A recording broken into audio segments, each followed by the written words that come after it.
Hello guys, welcome back to my YouTube channel. तो guys, कल मेरा ब्लॉग नहीं आ पाया था क्योंकि संडे को मैंने ज़्यादा पढ़ाई नहीं की थी और घर पे गेस्ट आ गए थे, इसलिए ज़्यादा पढ़ाई नहीं हो पाई थी।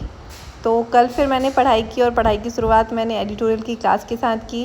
करंट अफेयर की क्लास रह गई थी क्योंकि रात में मैं थोड़ी लेट सोई थी और सुबह लेट उठ पाई थी, तो करंट अफेयर की क्लास मैं नहीं देख पाई। तो मैंने बस डायरेक्ट एडिटोरियल की क्लास देखी और उसके बाद मैं अर्थमेटिक की क्लास देखने लगी थी। अर्थमेटिक की क्लास कंप्लीट हो गई है पूरी, मतलब प्रॉफिट एंड लॉस जो मैं पढ़ रही थी वो पूरा टॉपिक कंप्लीट हो गया है। उसके क्वेश्चंस भी सॉल्व कर लिए मैंने। अब मैं एक्साइटेड हूँ नेक्स्ट टॉपिक पढ़ने के लिए, जो कि है एवरेज। और सच में इसकी 9 क्लासेस थी, बहुत बोर हो गई थी मैं प्रॉफिट लॉस पढ़ते पढ़ते। तो अब मैं नहीं पढ़ना चाहती थी एक और क्लास, बस इसकी पूरी क्लास कंप्लीट कर ली है मैंने। एक दिन में 2 क्लास देखी थी तो जल्दी से कंप्लीट हो गई लास्ट वाली, और उसके क्वेश्चंस भी सॉल्व करके देख लिए हैं। अब कल से एवरेज शुरू करना है। उसकी 4 क्लास हैं। फिर उसके बाद पार्टनरशिप है, आई थिंक उसकी भी 4 से 5 क्लास हैं। तो सोच रही हूँ कि एक दिन में 2 क्लास देखूँ तो जल्दी से जल्दी ये कंप्लीट हो जाए। और कोशिश तो पूरी है, अभी पूरी जो मैंने काउंट की थी कि कितनी क्लास पड़ी हुई हैं अभी सर की जो क्लास चल रही है करंट, उससे और मैं कितने पीछे हूँ, तो 40 से 45 क्लास हैं अभी।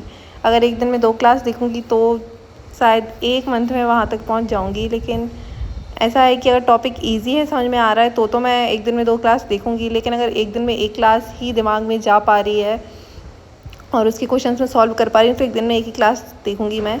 ये ज़रूरी नहीं है कि जल्दी जल्दी पूरे क्वेश्चन कंप्लीट हो जाएँ, क्लास कंप्लीट हो जाए। ये ज़रूरी है कि वो समझ में भी आना चाहिए। तो अभी प्रॉफिट एंड लॉस तो हो चुका है कंप्लीट। अब बस नेक्स्ट देखूँगी मैं कि नेक्स्ट टॉपिक कितना टफ़ है। अगर थोड़ा इजी रहा तो मैं 2 दिन में एवरेज कंप्लीट कर दूँगी, 4 क्लासेस हैं तो। और फिर अगले 2 दिन में मैं पार्टनरशिप कंप्लीट कर दूँगी। बाकी देखते हैं। और ये कहीं कहीं के टॉपिक तो बहुत बड़े होते हैं, जैसे कि कंपाउंड इंटरेस्ट, सिंपल इंटरेस्ट, तो इनको तो बहुत जल्दी कंप्लीट नहीं कर सकते हैं, इनमें तो टाइम लगेगा ही। लेकिन सोच रही हूँ कि जल्दी से जल्दी अर्थमेटिक कंप्लीट हो जाए। और फिर अर्थमेटिक की क्लास देखने के बाद उसके क्वेश्चन सॉल्व करने लगी थी मैं। फाइनली मुझे लास्ट तक क्वेश्चंस टफ़ नहीं लगे हैं, इतने ज़्यादा नहीं लगे हैं कि मैंने एक आध क्वेश्चन छोड़ दिया हो। और लास्ट वाले टॉपिक में तो ऐसा हुआ था कि मैंने 1-2 क्वेश्चन छोड़ दिए थे कि अभी ये दिमाग के ऊपर से जा रहे हैं, इनको नहीं करती हूँ। लेकिन जब मैंने ये बात अपने ब्लॉग में बताई थी तो मुझे कमेंट आया था कि मुझे ऐसा नहीं करना चाहिए, मुझे सारे क्वेश्चन सॉल्व करने चाहिए। और अगर मैं ये कह के छोड़ूंगी कि इनको मेंस में देखती हूँ, अभी प्री देख रही हूँ, तो ये बहुत गलत होगा। और ये बात मुझे उनकी बहुत सही लगी थी, थैंक यू सो मच। और फिर मैंने इसको इम्प्लीमेंट भी किया। सारे क्वेश्चंस, हाँ, मुझे कहीं कहीं के टफ़ लगे थे, इसमें ऐसा नहीं है कि सारे ही ईजी थे, मुझे टफ़ लगे थे। लेकिन फिर उन क्वेश्चंस को मैंने 2-3 बार सॉल्व करके देखा तो वो मुझे ईजी लगने लगे। और सच में ऐसा होता है कि हमें जो क्वेश्चन टफ़ लगता है ना, उसको थोड़े डीपली हमें समझना चाहिए, 2-3 बार सॉल्व करके देखना चाहिए, तो फिर वो समझ में आ जाता है कि वो किस तरीके से सॉल्व हुआ है और ईजी होते हैं उस टाइप के क्वेश्चंस। अभी तक के मैंने जो पिछले टॉपिक में कर दिए हैं ना, 3-4 टॉपिक में, तो उनको भी अब जब मैं सॉल्व करूँगी क्वेश्चंस को, तो साथ में लेके चलना है उन क्वेश्चंस को, क्योंकि ये नहीं करना है कि अब क्वेश्चंस छोड़ने नहीं है बिल्कुल भी। और फिर उसके बाद मैं क्विज़ लगाने लगी थी। ये सब क्विज़ मैंने लगाए थे, इनमें से कुछ कुछ मैं दिखा पा रही हूँ। ये सिंप्लीफिकेशन का था, इसमें अच्छा खासा स्कोर आ गया था। और फिर उसके बाद मैंने IBPS PO का लगाया था, कोडिंग का, उसमें भी अच्छा खासा स्कोर आ गया था। रीजनिंग में अच्छा स्कोर आ जाता है, कभी कभी मैथ्स में भी आ जाता है, कभी कभी इंग्लिश में भी आ जाता है, लेकिन जो टॉपिक मेरे बहुत ही अच्छे स्ट्रॉन्ग हैं उनमें। और SBI क्लर्क का प्रीलिम्स का लगाया था, इसमें DI थी, DI भी मैंने बढ़िया सॉल्व कर दी थी। बस ऐसा हो रहा है कि अभी मैं जो DI या फिर पजल सॉल्व कर रही हूँ ना, उतना टाइम नहीं लेना चाहिए। और ये RBI ग्रेड B इंग्लिश का था, पैराजम्बल्स थे इसमें। तो ये तो मेरा फुल स्कोर आया, मुझे देख के खुशी हुई कि RBI ग्रेड भी थोड़ा सा टफ़ होता है, लेकिन मैंने इसके इंग्लिश के क्वेश्चन सही कर लिए हैं पूरे, तो मुझे खुशी हुई थी। और सिंप्लीफिकेशन का फिर से मैंने क्विज़ लगाया था, मतलब यहाँ पे तो बहुत सारे क्विज़ आते हैं, तो ये सब मैंने लगाया क्विज़ और इनमें अच्छा खासा स्कोर आया। बस मुझे ऐसा लग रहा है कि टाइम थोड़ा कम लेना चाहिए मुझे, जैसे पजल, DI, इन सबको 2-2.5 मिनट में कर देना चाहिए। मैं 3 से 4 मिनट ले रही हूँ, तो ये गलत है। 3 से 4 मिनट बहुत होते हैं पजल के लिए, DI के लिए, तो इनको हमें बहुत कम टाइम में कंप्लीट करना है। अब कोशिश तो मेरी यही रहेगी कि जो क्विज़ आ रहे हैं उनको बहुत ही कम टाइम में कंप्लीट करूँ मैं। इसमें भी देखो मैंने ज़्यादा टाइम ले लिया, मतलब 4 मतलब बस 30 सेकंड ही बचे थे, पूरा ले लिया 5 मिनट, जबकि 5 मिनट नहीं देना है हमें किसी भी पज़ल को, सिटिंग अरेंजमेंट को। और फिर उसके बाद मैं PDF सॉल्व करने लगी थी। सबसे पहले तो मैंने चेकलिस्ट सॉल्व की थी, जो कि मैंने बहुत दिन से सॉल्व नहीं किया। आई थिंक इससे पहले बहुत दिन से सॉल्व नहीं की थी। अभी 2-3 दिन पहले एक सॉल्व की थी और एक आज सॉल्व कर रही हूँ, लेकिन ये 2 सॉल्व किए, उससे पहले से ज़्यादा सॉल्व नहीं की थी। ये स्क्रीन ब्लर हो गई थी अचानक से जब मैं वीडियो रिकॉर्ड कर रही थी, इसके लिए आई एम सॉरी।